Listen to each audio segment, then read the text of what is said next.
Buenas noches, soy Percy Vilches Salvatierra. Esta es la edición de los miércoles de Libertad Bajo Palabra. Quisiera hacer una primera reflexión sobre lo que está pasando ahora mismo en la controversia perenne que ya malamente nos hemos acostumbrado los peruanos a que existe entre el Congreso y el presidente de la República. Castillo ha llegado al Congreso, ha dado un discurso en el que no ha esclarecido absolutamente nada, ha hecho en teoría un mea culpa muy abstracto en la que habla de los errores de su gestión, no señala ninguno de ellos muy sagazmente según de su perspectiva. ¿Qué nos ha dejado ese mensaje? Nada, excepto que se ha dado un emplazamiento al Congreso para que cesen sus hostilidades. Inclusive había un marco conspirativo en el que se había anticipado que Castillo iba a pronunciarse sobre una convocatoria de elecciones porque ya no daba más. Y francamente él debe ser consciente que ya no da más. El problema, que muchos analistas lo han indicado, vía el mismo Tuesta, bueno, que supuestamente es un gran especialista en temas electorales, o lo es de alguna manera, pero no más, de que el riesgo es el que señala cualquier persona con un dedo de frente hace tiempo, ¿no? Si hay nuevas elecciones, ¿qué clase de gente va a ingresar a los predios del ejercicio de poder? Que es algo que también se puede decir respecto de si se diera una asamblea constituyente.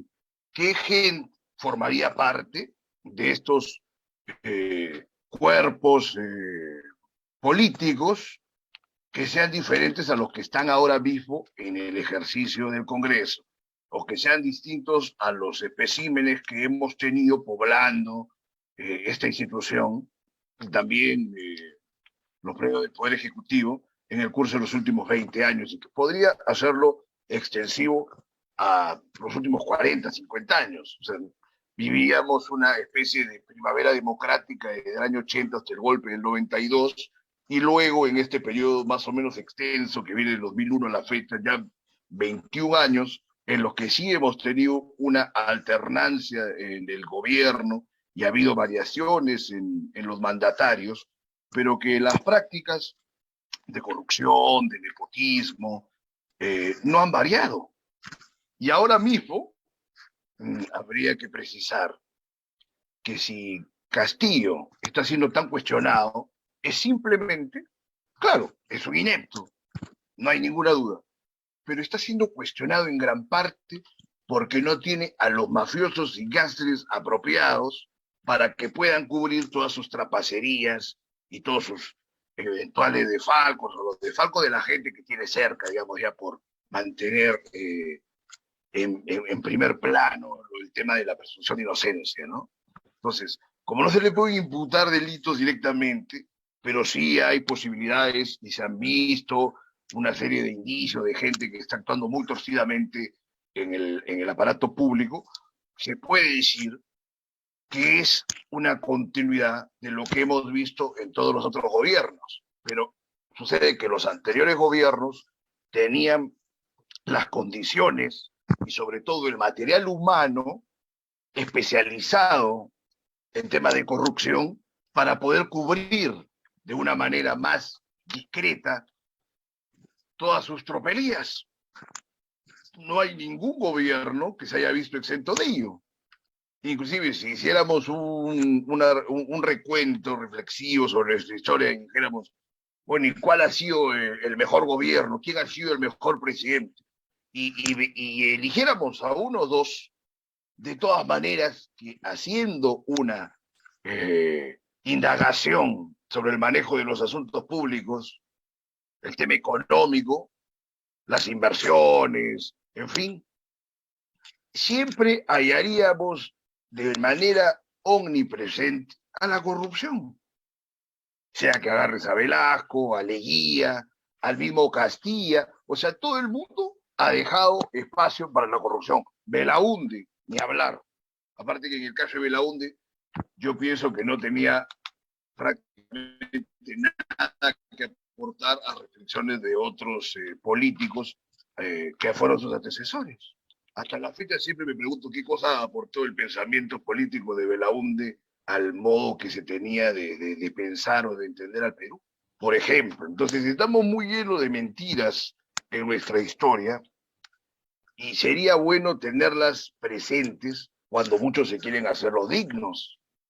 Por ejemplo, ahora en un grupo de WhatsApp envían un video en el que Aníbal Torres sale en el Congreso diciendo prácticamente lo mismo que dice Castillo. Me gustaría compartirlo ahora mismo, pero no se puede. Pero pueden buscarlo en las redes sociales, de repente llegan por el WhatsApp también a cantidad de gente. Entonces, a partir de ahí, se quería ver de que era una falta de respeto al Congreso que dijeran lo mismo. Yo digo, pero es el extremo de ser buena gente o ser ingenuo, o de buscar también ya tres pies al gato cuando no tiene mayor fundamento, ¿no? O sea, en primer lugar, ¿quiénes son los que redactan los discursos de los políticos o de la gente medianamente importante aquí en China y en cualquier sitio? Los asesores. Claro, dirá, uno es responsable el que lo ejecuta, pero ¿qué cosas se estaba ejecutando? Francamente que se estaban enumerando los logros, así, entre comillas, del gobierno, y la mala disposición retórica, tanto de Torres, que es insoportable, como la de Castillo, que no la tiene de ninguna forma, llevó a que repitan una serie de datos en las que no se haya, digamos, mayor gravedad. Sin embargo, estaba discutiendo y me decían, no, pero esto es terrible, o sea, no hay ni plagio ni nada que ver, es simplemente un desliz y que no tiene mayor profundidad ni gravedad que mostrar la impericia de Castillo, porque por otro lado, si llevas un discurso ante cualquier entidad, sobre todo ante el Congreso, tendrías que haberlo corregido antes, o sea, lo que te entrega el asesor, debes revisarlo y tratar de ponerlo en disposición de tu propia retórica, ¿no? No se dio eso en este caso. Y todo esto, digamos, me parecería lo más alarmante. El resto es simplemente una continuidad de lo que ya estamos nosotros acostumbrados. Entonces, ¿qué cosa importante podría pensarse en torno a esta circunstancia para hallar un elemento de fondo? Había partido diciendo que el problema con Castillo no es tanto su ineptitud ni sus potencialidades corruptas, que creo que las comparte con todos los otros mandatarios, nadie se puede hacer el santo aquí, es que no cuenta con la gente adecuada para cubrir todos sus desfalcos o esos potenciales desfalcos.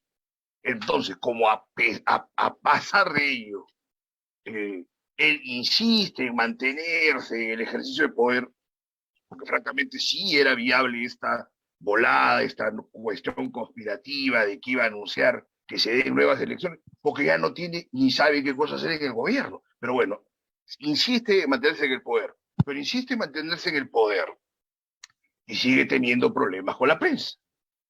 Francamente, la prensa, si recibiera grandes estipendios, como pasaba con otros gobiernos, seguramente que no se pondría tanto ahínco en mostrar las falencias y las debilidades de Castillo.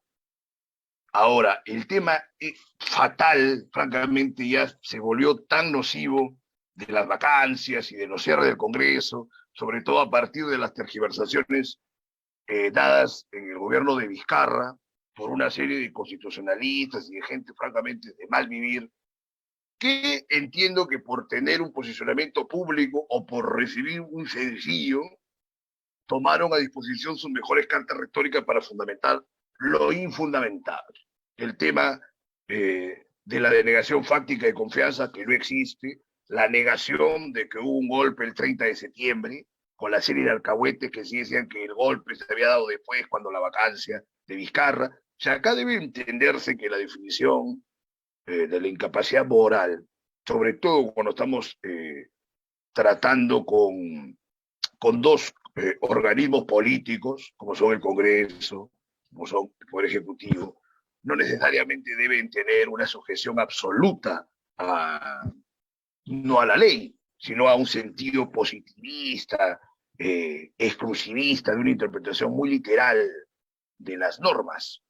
Entonces, aparte que la incapacidad moral había pues toda una especie de laguna jurídica, francamente, la determinación de qué es esta vacancia, o esta causal de vacancia, o este fundamento de vacancia, sería, aunque sea más o menos lamentable, que se obtengan los votos necesarios para que proceda esa sanción. Es decir, los 87 votos famosos que hasta la fecha la oposición no ha sido capaz de congregar por los más diversos motivos: ineptitud, impericia, falta de concordancia, o simplemente por la cuestión de no querer irse, de no querer salir y no perder sus prerrogativas y beneficios. Y bueno, hay una cantidad de personajes impresentables e insostenibles en el Congreso que indudablemente han tenido un momento casi paradisiaco en el instante en que han accedido a tener una curul, cuando francamente deberían dedicarse a cualquier otra cosa. Y bien, entonces todo esto, en este orden, o este desorden que está hallando una rigurosidad ahora mismo, ¿a dónde nos puede llevar a reflexionar? Que el pueblo y el voto son necesariamente responsables de todo esto. Es decir, no se puede justificar a aquellos que en un acto de envalentonamiento y de ceguera, en la disputa entre Keiko y Castillo, dijeron, o se hicieron los dignos, o se hicieron los sublimes, dijeron: nunca jamás un Fujimori en el poder. Está muy bien, que yo concuerdo con ello, de alguna manera. Y se tapaban las narices y votaron por Castillo, en un arrebato pues, de ingenuidad o de estupidez tremendo. O sea, aquí lo que está en cuestión es el orden político total, el sistema electoral, la complicidad del elector con un sistema electoral que faculta precisamente que solo personajes como Keiko y la otra banda de gente terrible, ¿no?, en la derecha, se presenten en elecciones, y también gente como Castillo, que es un gran oportunista y lo fue en todo momento, que ni siquiera ha tenido una coherencia, ni francamente una posición digna o sensata respecto de Perú Libre. Claro, igual a mí y a otras personas puede parecer que la visión de país que tenía Perú Libre es desastrosa, y ciertamente lo es. Pero Castillo podría haber hecho mucho más para tratar de hacer alguna serie de reformas y cambios en el orden del partido que le había dado auspicio. Verdaderamente Castillo tendría que haber sido un genio para llegar al poder a través de un partido como Perú Libre y servirse de la bancada de Perú Libre para hacer su propia agenda. Castillo no tiene ninguna agenda, ni ningún propósito, ni ningún proyecto, y eso no es algo que se tenga que descubrir en marzo de 2022. Se supo en julio del 2021, y aún así se dijo: vamos. ¿Por qué? Por la ceguera, por el empecinamiento de los antifujimoristas. Quiere decir que hubiese uno preferido votar por Fujimori. En mi caso no. Escribí muchos artículos y ensayos oponiéndome a las dos candidaturas, que prácticamente eran las dos peores candidaturas dentro de ese proceso, que tampoco era un dechado de virtudes. ¿Y a dónde iría? No se debe dejar convencer la gente de votar por cualquier tipejo, como si las elecciones fueran un procedimiento de descarte. Ese creo yo que ha sido el mayor error de quienes creen comprender esta pantomima de democracia que vivimos en el Perú en los últimos 21 años. Porque verdaderamente es una pantomima, es una falsa, es una falsedad, y es una farsa, y es una farsa sin gracia alguna. Entonces, en este escenario de mentiras, que veamos a toda esta gente rasgándose la vestidura, recién ahora, o cuestionando por lo menos ahora, luego de tantos meses de silencio, es una desgracia. Es una desgracia total. Y hay gente aún que se empecina en defender a Castillo. Castillo no tiene ninguna defensa como no la tiene el Congreso, pero el problema está en la oferta electoral que se nos presenta a los ciudadanos. Y yo digo, si no te convence un candidato, nunca jamás, ya con este ejemplo, que digamos por una suerte de inercia en la que está también, hay que decirlo, todo debe ser dicho, el Perú en lo económico estos últimos años, es que el Perú no se ha hundido plenamente. Porque si solo nos debiéramos a la realización de políticas gubernamentales por cuenta de Castillo, estaríamos plenamente en el abandono más grave, que es claro que no han hecho ningún aporte en todos estos meses en el poder.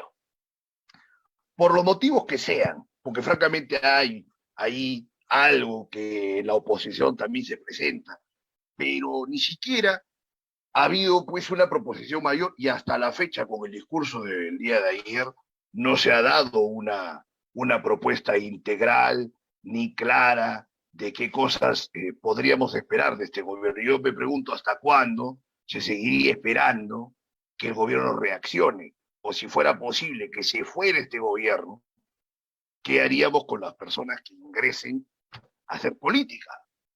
Es probable que haya una renovación en cuestión de meses, digamos, de una concepción utópica, que se diesen elecciones, por ejemplo, en octubre, que fueran todas las elecciones, ¿no? Presidenciales, congresales, municipales y regionales. Yo tengo la plena seguridad que no habría ninguna renovación. En los partidos mismos hay gente que quiere buscar alguna forma nueva de exposición, pero veamos si no a quienes han sido los menores de 40 años más representativos del último periodo. Gente como Olivares, gente como Belaunde, ahora mismo Sigrid. Entonces vemos por lo menos que en ese tramo de 30 a 40 años hay muy poco que aportar y poco que hacer para realizar un cambio sustancial. Hay gente que enaltece a Boric en Chile, pero no estoy de acuerdo, digamos, por la línea ideológica, pero pongamos que es una suerte de renovación para ellos, 35 años. Veamos en el Perú quién que tenga la competencia para hacer todo esto. Primero creo yo que tendría que partirse que ya las disquisiciones entre la derecha y la izquierda, primero que a nadie le importa, o sea, verdaderamente la gente que están en la disputa por el poder utilizan los elementos de la izquierda a la derecha simplemente para su conveniencia, o francamente tienen un entendimiento desfasado totalmente del momento presente. Ya las polémicas entre izquierda y derecha y los beneficios del socialismo, del liberalismo, han sido superados por lo menos de los años 60. Y yo conversaba con algunos personajes de la izquierda y les decía, es algo que me gusta comentar, sobre los pactos de Pax-Godesberg, ¿no? De la socialdemocracia alemana que había renunciado al marxismo a fines de los 50.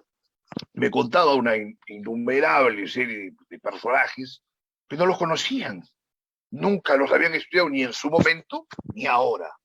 Entonces, con pensamientos anacrónicos y sobre todo cerrados, no se puede llegar a ninguna parte. Y creo yo que sucede lo mismo con quienes defienden el liberalismo. Pero lo peor es que todas estas disputas ideológicas en el terreno de la disputa electoral no se manifiestan más que en aparentes pancartas, pero tampoco hay un debate doctrinal acerca de qué camino es mejor para el país, cuando es obvio que el camino del equilibrio y de la justa distancia entre los dos extremos, prácticamente siguiendo a Aristóteles de una manera muy sencilla, sería lo ideal. Pero no tenemos tampoco ese tipo de propuestas ni ese tipo de discusiones en lo que concierne a los representantes políticos en general. Entonces, ¿qué cosa podríamos esperar? ¿Qué cosa podríamos problematizar si no incidir en esta crítica general a todo el sistema y a todas las fuerzas políticas en ejercicio? Lo, lo que lleva a la ciudadanía a ponerse muy seria y empezar a hacer trabajos políticos desde lo más básico. Si no se hace eso, y si no se busca, y esta es una receta que tiene muchísimos años también, y si no se busca que los mismos representantes del pueblo, pero ya no del pueblo como esta conceptualización abstracta y vaguísima que es la que hicieron los populistas y el mismo Castillo, sino el pueblo como la población en general del país. Es decir, que haya una representación concreta, no se va a llegar a ninguna parte. Estamos deambulando hace 200 años en busca de nada que sea distinto al bienestar inmediato y sin tener ningún proyecto importante que busque ser realizado por quienes persiguen el poder. Acá la gente está persiguiendo el poder, pero no están persiguiendo ni el poder o el empoderamiento del país, digamos, en una perspectiva continental, regional, ni tampoco el surgimiento de una peruanidad y de unos peruanos que sean mejores de lo que son en este momento. Y esto me lleva a otro orden de discusión que también me está atareando este día, que es el cumpleaños número 130 de César Vallejo, que sin mayores contemplaciones se asume como el máximo poeta peruano, dice. Y probablemente sea uno de los más grandes formalistas, uno de los más grandes poetas peruanos ya, sin duda ninguna.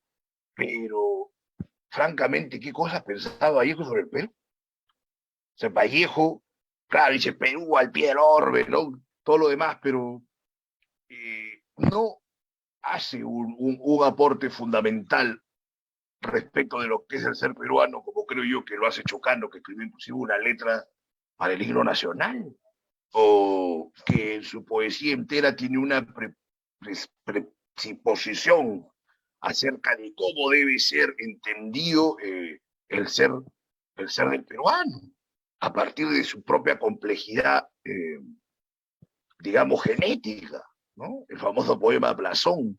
Claro que todo esto estaba en contra del peruano promedio o del hombre común. En cambio, Vallejo sí es prácticamente una radiografía del peruano respecto del hombre común o realmente existente, con sus tribulaciones y sus cotidianidades, que pienso yo que podría haberse esforzado uno más en buscar un camino diferente. En todo caso, si Vallejo, casi coincidiendo con Arguedas, con un presupuesto casi antropológico, había dado una descripción de lo que era ser un peruano, hasta la fecha, creo yo, Chocano aportaba una imagen ideal de lo que debería ser un peruano, de lo que podría ser un peruano. Por ejemplo, leí hace poco que en el himno de Polonia dice que aún no estamos muertos, ¿no?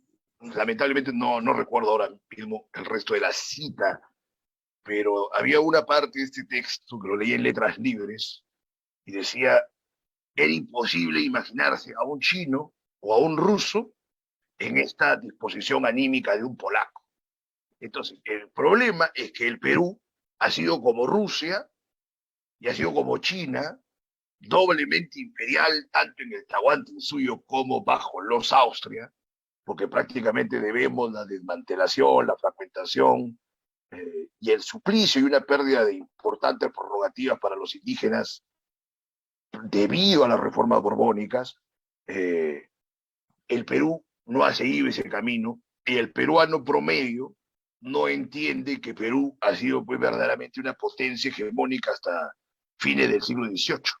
Entonces el Perú, pudiendo ser Rusia o China, al menos en una conceptualización para la imagen identitaria del peruano promedio, se ha resignado a ser Polonia, pues, y se ha resignado a ser un país vejado y violado y ultimado, por eso que el gran poeta sería César Vallejo. Vamos a pasar ahora al siguiente bloque del programa, pero vamos a continuar con este orden de reflexiones luego, en otra oportunidad. Adelante, Radio Miraflores Suizo.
Bien, ahora vamos a conversar con Julio Bailón, es un poeta trujillano que ha publicado un poemario existencial, medio místico, que se llama A través del ser. Julio, ¿cómo estás? Bienvenido a Libertad Bajo Palabra. Hola Percy, buenas noches y buenas noches a los que están conectados en este momento. Un honor y un placer estar en este programa. Por favor, danos, mira, tú justo hoy, que es un cumpleaños de César Vallejo, y que Vallejo es prácticamente paisano nuestro, ¿no? Trujillano, aunque él nació en Santiago de Chuco. Yo tengo puesto una tesis en que defiendo esa trujillanidad de Vallejo, ¿no? Aun cuando aun cuando Trujillo lo combatió, lo ninguneó también, si no era por el Grupo Norte no habría tenido una recepción mayor en Trujillo, eso sin duda ninguna. Entonces, a ver, coméntanos por qué la poesía y cómo es, si tú te has visto vinculado en algún momento en Trujillo con este pasado poético, ¿no? Importante, con el mismo Vallejo. Hemos estudiado en la misma universidad que él, ¿no? Hemos caminado por cuantos sitios donde Vallejo también dice que llegaba a llorar, dice a la Alameda de Mansiche, en fin, cuántas cosas. Danos una introducción a tu poética y a tu entendimiento de la poesía a partir de tu experiencia en Trujillo, Julio. Bueno, Percy, justo hablabas de Vallejo, ¿no? Sí, es el poeta seguramente más representativo para las grandes multitudes de lo que es el poeta peruano, ¿no? Y representativo de lo que sería el peruano como tema poético hacia el exterior, ¿no? Pero también como lo que decías tú en el sentido de que hay otros caminos, hay otras alternativas, como en el caso de Chocano. Estoy de acuerdo también, pero también va un poco con la identidad, con las costumbres o creencias del peruano, ¿no? Hablar de Chocano es quizá hablar de un poeta más ambicioso, eh, en la poética y en la personalidad también, ¿no? Quizá hablar de Vallejo es hablar de un poeta quizá en la personalidad, quizá, en algunos rasgos, un poco más que se tilda por lo menos, ¿no? De una persona doliente, humilde incluso. Entonces, no va mucho con el peruano la ambición, creo, ¿no? Que debiera. Alguna vez conversábamos con eso. La ambición en buenos términos, ¿no? La ambición entendida en buenos términos, ¿no? Sí, creo que mucho tiene que ver con eso. Eh, y no solo Chocano, hay otros autores que creo que están a la talla de Vallejo mismo, ¿no? Como Martín Adán, que es un poeta que a mí me interesa mucho. El mismo Elson creo que también están a ese nivel, entre otros poetas, ¿no? Pero claro, se pierde un poco centralizando la poesía peruana solo en Vallejo, ¿no? Y entendiendo cómo es el poeta universal, como se dice, no solamente Vallejo, ¿no? Para empezar. Bueno, mi acercamiento con la poesía peruana, creo que conversamos también, es recién hace de unos cuantos años, 3 años Pero promedio. permíteme, Julio, Sí, pero Vallejo no te ha significado más, pese a haber vivido en Trujillo. O sea, nunca has tenido una aproximación, porque yo mismo soy muy crítico con Vallejo, pero he frecuentado pues cuántos caminos en los que pareciera que se aparecía Vallejo, ¿no? Y que mira, eso podría ser hasta útil. Creo que hay gente que está haciendo un tour en Trujillo, literario, vallejiano. Eso me llamaba la atención. O sea, Vallejo no ha sido tan importante para ti ahora mismo. eh, lo pondría al mismo nivel de otros autores, ¿no? Mm, a nive- a- mm, Como experiencia poética, como lectura poética, pero directamente mis influencias al hacer poesía, no del todo. Me identificaría más en todo caso entre nosotros con Martín Adán. Iría más por esa línea, ¿no? Un poco más, yo diría, un poco más visionario, más tirado a la filosofía, al ser, y algo que no está tan a ese nivel o a esas alturas en Vallejo, ¿no? Con esa totalidad o con esa capacidad de abismarse tanto en la palabra y en este tipo de filosofía, ¿no? Sí, diría que más en lo que es mi trabajo poético, más Martín Adán que Vallejo. Pero claro, Vallejo es un poeta importante, también muy importante, ¿no?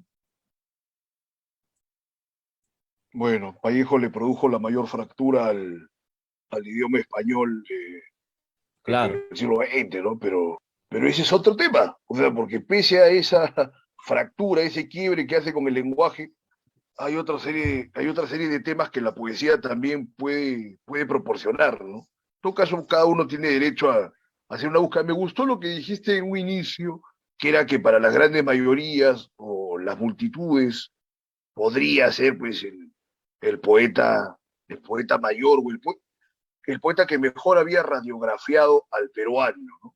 Yo cuando veo eso digo, bueno, qué mejor motivo para que el peruano sea otro, ¿no? ¿Qué tan? Si ya la literatura no te proporciona la fantasía de ser otro, ya pues, ¿qué te lo va a hacer, no? La esquizofrenia, bueno, no sería algo deseable para nadie. Mira, Julio, entonces estábamos en el curso de tu propia experiencia. Tú estudiaste Derecho, pero te fuiste vinculando con la poesía a través de estos años en la universidad.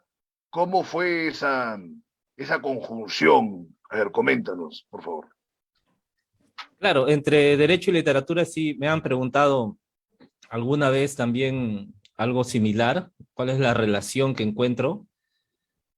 De hecho, en ambos escenarios hay que trabajar la palabra, ¿no? Hay que trabajar la palabra, de maneras diferentes, ¿no? De maneras diferentes, porque evidentemente en los predios jurídicos es importante trabajar la palabra y ser elocuente, lo más que se pueda, ¿no? Para convencer con argumentos.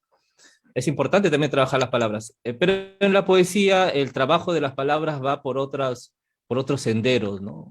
Va más allá de las ideas, ¿no? La poesía va más allá de las ideas y incluso la poesía impugna las ideas y va ya a un terreno casi sagrado, ¿no? A diferencia del derecho, que en este caso el cuidado de la palabra es precisamente para expresar de manera elocuente las ideas, ¿no? Que Ya. servirán para una audiencia o un juicio. Está muy bien tu reflexión, pero digamos que no te formulé bien la pregunta. A ver, yo no me refiero a la relación que hay entre el derecho y la poesía, sino tú en tu vida, en tu ejercicio cotidiano en la universidad, ¿cómo te vinculaste con la poesía? O sea, y sobre todo de esa manera, digamos, dramática que te ha llevado a ser un poeta, ¿no? O sea, no es algo que suelen, o sea, hay mucha gente que lee poesía, bueno, por lo menos tienen, no en tu caso, pero hay quienes deberían tener la sensatez de no animarse a hacerse poeta, pero tú te has querido hacer un poeta y te has hecho un poeta. En la universidad te conocíamos como el poeta bailón, que lo dije en la presentación de tu libro, lo digo ahora otra vez. Entonces, yo mismo no me he percatado muy bien de eso, ¿no? Porque lo acuerdas que lo conversaba con Quirós, que también es otro poeta y otro abogado de la misma promoción.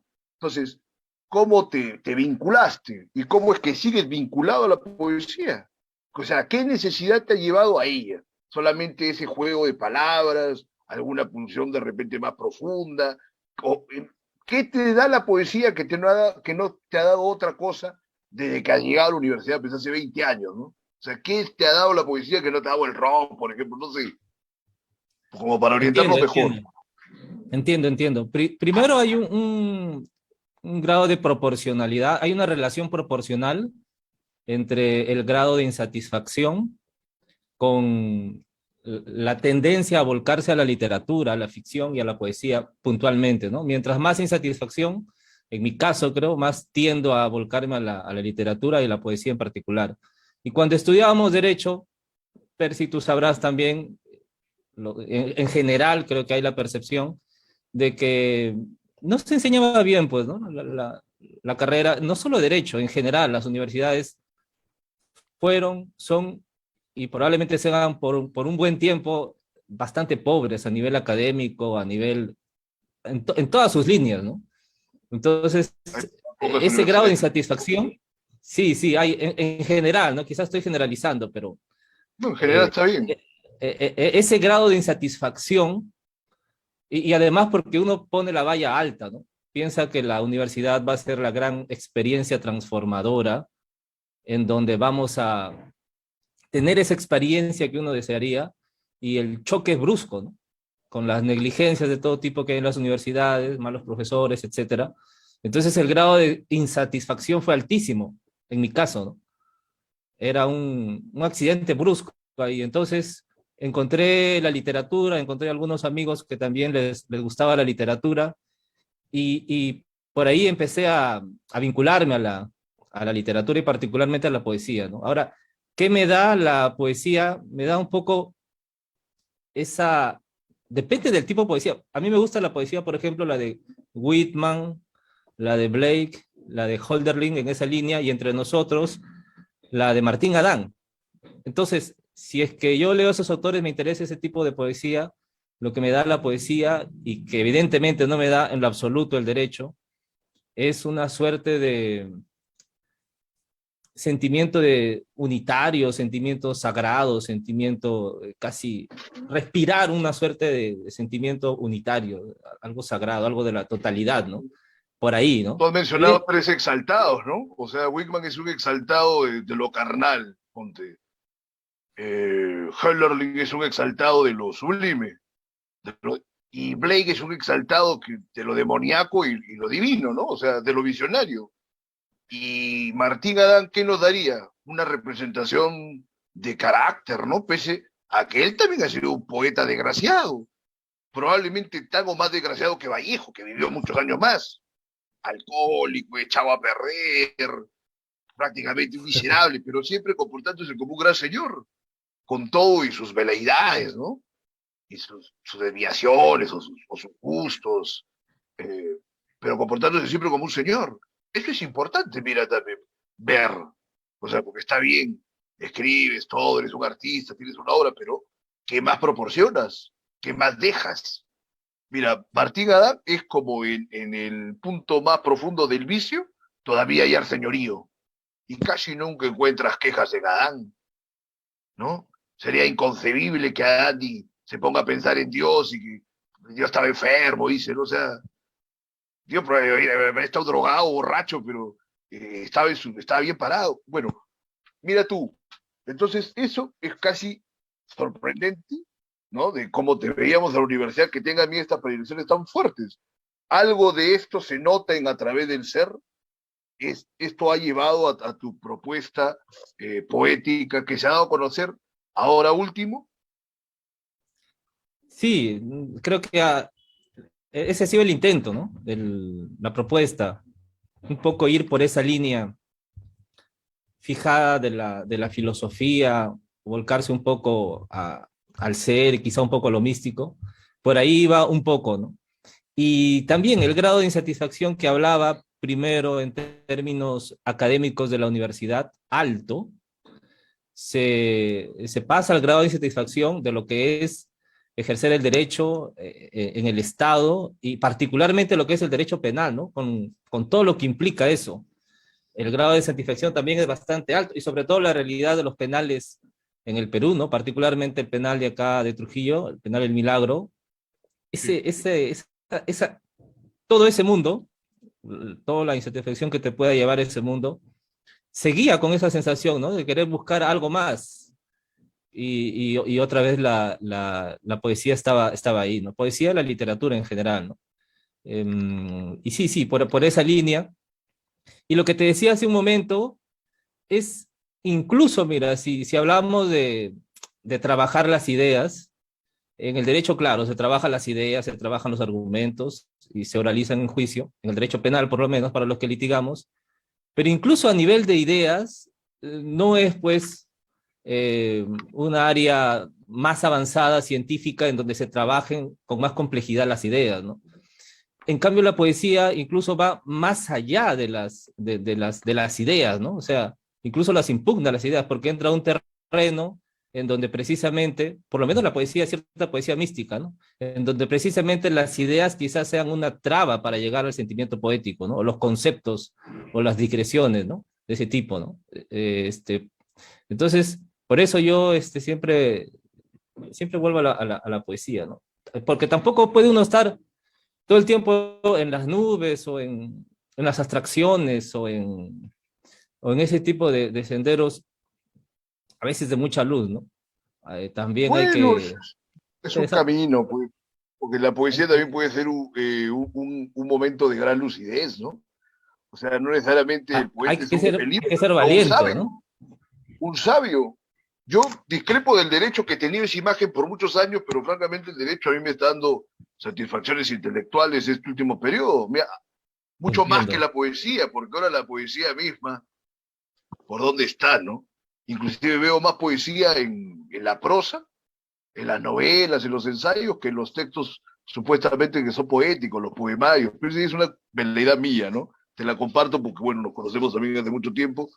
Y mira, Julio, entonces en este proceso del poemario a través del ser, he visto que hubo algunas reseñas en el norte, vi la de Beethoven Medina. Hasta el momento ese libro salió el año 2021. Lo hemos presentado de grado fuerza hace poco, pues después de un tiempo considerable, después de que ha sido, digamos, expuesto a la luz pública. Se han sumado, ha habido, hay algunos otros autores que te han dicho que van a escribir o que tienen pendiente hacer una exploración de tu libro, por ejemplo. ¿Tienes ese dato? En- Hacia futuro, que haya tenido cabida en autores, desconozco, ¿no? No sé. Sí, hacia atrás, sí. Beethoven Medina hizo un prólogo, Julio Barco también. James Quiroz también Ah, no lo he últimamente ha visto. hecho un Lo vi el comentario, domingo. pero hacia futuro, sí, Bueno, hacia, hacia futuro desconozco, ¿no? Ustedes también hicieron la presentación, hacia futuro desconozco, ¿no? Un libro nos depara a veces gratas experiencias, ¿no? A veces no tanto también, ¿no? no, pero que yo me refiero y me preocupa el hecho de que salen cualquier cantidad de libros y no hayan una recepción crítica por ninguna parte, sobre todo donde tú vives, en Trujillo, ¿no? O sea, ¿quién ha hecho pues una proposición crítica acerca de cuántos libros que se publican y se publican? Y si se hace una reseña generalmente positiva, ¿no? Entonces, no sé si en algún momento o ahora que estás expuesto ya públicamente como un escritor, ¿no? El tema de la crítica te da que hacer, o de la falta de crítica. O sea, porque si no hay crítica, todo lo que se publica y todo lo que se propone al mercado, ¿no? O por lo menos a la escena cultural del país, todo es positivo. No creo, no sé. Tú mismo has iniciado con una cuestión muy polémica sobre Vallejo, que ahora probablemente los vallejianos que te hayan escuchado decir, ¿qué pasa con este poeta, ¿no? Que no se ha postrado ante el mesías de la poesía, ¿no? ¿Cómo ves ese tema? La crítica tiene muchísimo que ver, creo, Percy. Yo siempre creo que la crítica es un escalón adicional, es un escalón más arriba en una sociedad, eh, donde solamente, por ejemplo, hay poetas o narradores, ¿no? Claro que el crítico muchas veces también lo es, ¿no? De hecho, mayormente también lo es, ¿no? Pero es un escalón más arriba, habla mucho del tipo de sociedad o de cultura que hay en una sociedad cuando hay una verdadera crítica, ¿no? Eh, Porque el crítico pues tiene la capacidad de recoger las poéticas y de darle un horizonte, ¿no? Un horizonte y hacer muchas veces accesible al gran público. Eso es importantísimo y es un cambio radical y profundo en una sociedad. Es un escalón más arriba, digo. Y eso no hay no veo acá en Trujillo y entiendo que muy poco en Perú en general, El muy Perú poca casi, crítica. casi nada, ¿no? Sí, ¿no? Muy poco. Lo que hay es reseña, ¿no? Que está muy bien, pero no llega a ese nivel de crítica literaria, ¿no? Que es un nivel, otro nivel, creo, ¿no? Está bien hacer los comentarios del libro, pero nadie o muy pocos entran en ese terreno de la crítica literaria, ¿no? Y eso hace, por ejemplo, que si en el caso se publiquen 4 o 5 libros importantes al año en literatura, como no hay crítica, pasan desapercibidos, ¿no? Y como Claro. el que entra a tallar es ahí es el mercado editorial, entonces el mercado editorial coloca en los lugares más visibles a las obras que ellos consideren, ¿no? Y que en la mayoría de casos no va por el terreno de la crítica literaria, sino por el terreno comercial, ¿no? Terreno del dinero, ¿no? Entonces ahí O de los está, amigos que no faltan. o de los Bueno, amigos, tampoco, o de los amigos, ¿no? O de los amigos también, ¿no? no necesariamente eso está mal, mira. A mí siempre me gusta enfatizar, recalcar, Vallejo es en gran parte Vallejo, porque lo blindaron, hicieron su lobby, los terribles muchachos del Grupo Norte, que eran todos unos sabidos y fueron políticos. Por último, fueron apristas, ¿no? Apristas fundacionales, Orrego, toda esa banda. Y hicieron el lobby para impulsarlo. Ahí en la torre, inclusive, se mandó a hacer, o hizo, una obra de teatro para defender a Vallejo, que era vituperado por la buena sociedad de Trujillo. No les parecería, pues, un cholazo, y debe haber sido también algo soberbio Vallejo, que no era tan caído ni tan doliente como a veces uno quiere caracterizarlo, ¿no? O sea, porque francamente en el lenguaje pues, Claro. es genial, ¿no? Entonces, y era más valioso que otros entre sus contemporáneos, sin duda alguna era mucho más valioso, o el más, de los más valiosos. Entonces no lo trataban bien, o había esa marginación. Entonces, esta obra se llamó Triunfa Vanidad. Impusieron a Vallejo, lo celebraron y dispusieron que él sea el sucesor de Rubén Darío. Hay un montón de anécdotas, no sé si tú las sabes, ¿no? Entonces es importante ver eso. A veces el impulso de los amigos es positivo, pero cuando impulsas a un pobre diablo o a un mediocre, entonces viene siendo una desgracia para toda la gente. Bien, Julio, ahora que has publicado a través del SER, quisiera que nos comentes brevemente, digamos, para tus potenciales lectores, la gente que escuche, que vea el video, saber cuáles serían los méritos que tú mismo puedes afirmar sin ser jactancioso sobre esta experiencia a través del ser. ¿Qué proporcionaría a través del ser a un lector que no tendría si no hubiera llegado a sus manos ese libro? Que creo que es la pregunta fundamental que debe responder toda propuesta literaria o artística que se haga a la gente. A ver, coméntanos, por favor. Ya, el libro, para contextualizar y luego responder a tu pregunta muy puntualmente, el libro, como su nombre lo indica, es un intento poético con cierta atmósfera filosófica de tratar de dar cuenta del ser en el contexto de un ser humano y su evolución, ¿no? De eso más o menos a grandes rasgos trata el libro. Y lo que intenta, o lo que intenté en su momento, es utilizar el lenguaje lo más depurado posible, ¿no? Lo más depurado que estaba en mis posibilidades.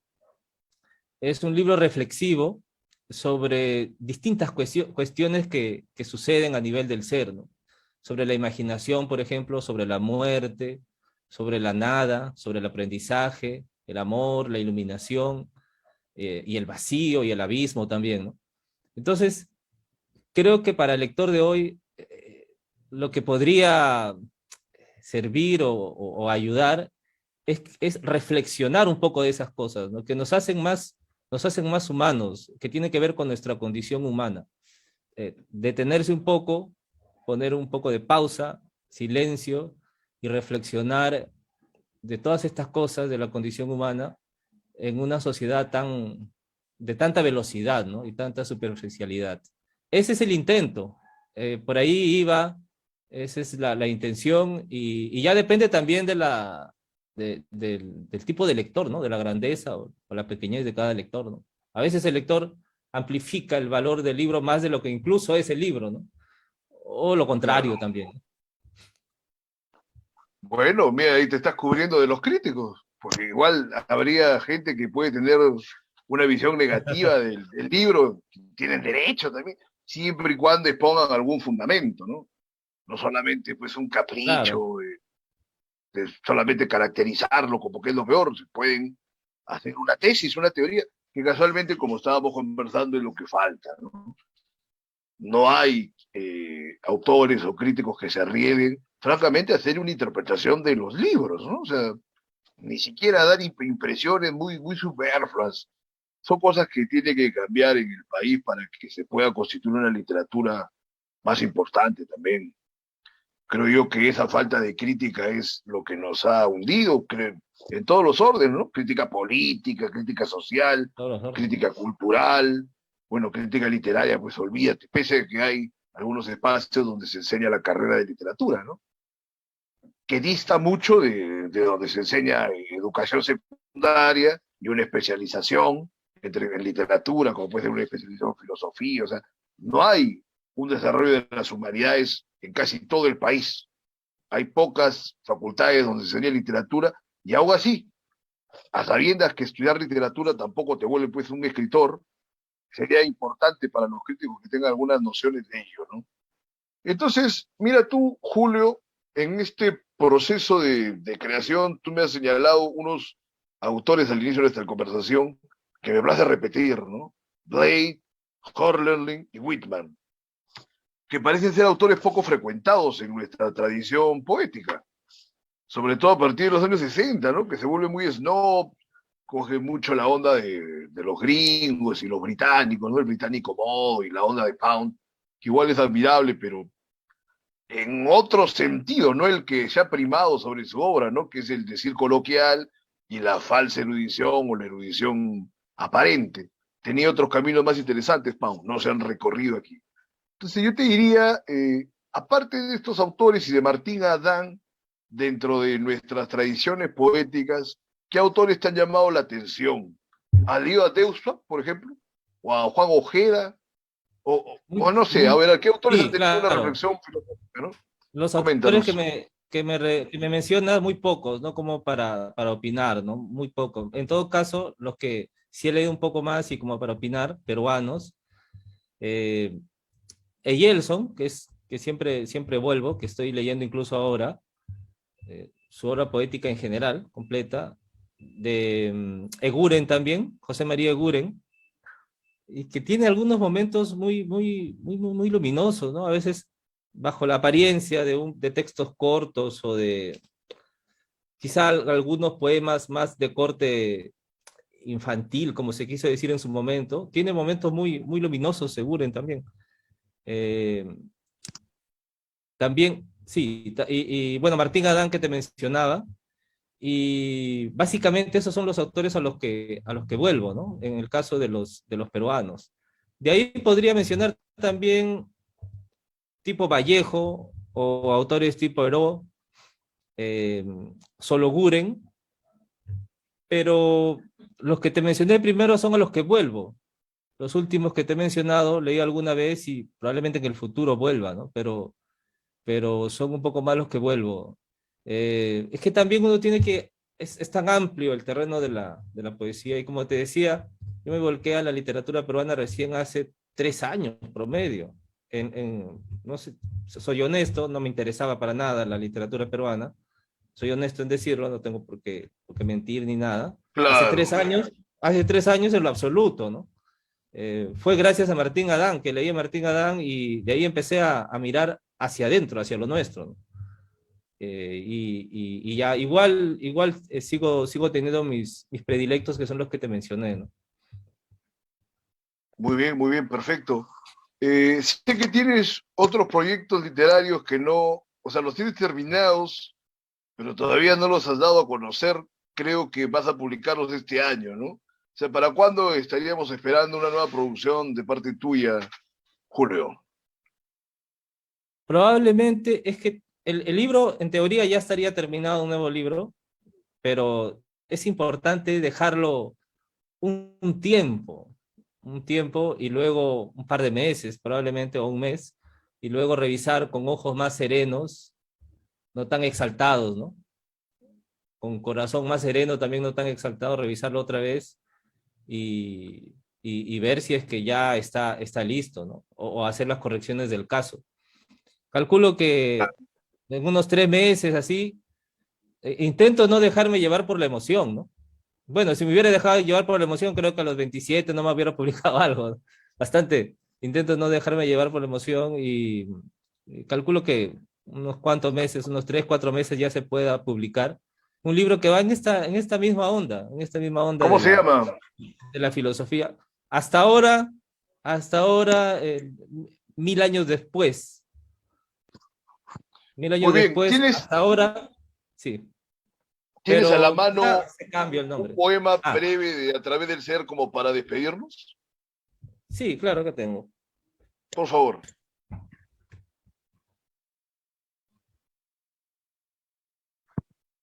Con eso cerramos el programa y nos despedimos hasta fines de mes, que vamos a tomarnos un receso y ya volvemos con más elementos controversiales, polémicos y contundentes en el orden político y cultural nacional e internacional. Adelante, Julio Bueno. Este es un poema corto que justo se leyó en la presentación del libro hace algunos días acá en Trujillo. Se llama El hombre diferente. Es un poema al que le tengo mucho cariño. El hombre diferente. Bajo la densidad de la brisa y una multitud de estrellas, bajo el laberinto de su conciencia y su suave imaginación, sentado en el centro de un mundo en movimiento, él observa el misterio. Los rayos de la luna danzan, un ave sobrevuela la playa y el mar duerme con los ojos abiertos en dirección hacia él. Sentado en la arena, él mide el tiempo, cifra la estadística, toca la lira de los años, seduce a la noche, dibuja en el aire formas de viento. Lejos, en lo sideral, las estrellas y los cielos se miran y crean la locura, el infinito. Muy bien, perfecto. Muchas gracias por compartir esa poesía. Entonces, ha sido un gusto, Julio. Hasta una próxima oportunidad. Gracias, Pérez, y un saludo a todos tus espectadores, telespectadores. Muchas gracias. Nos vemos. Eso ha sido todo por hoy. Buenas noches.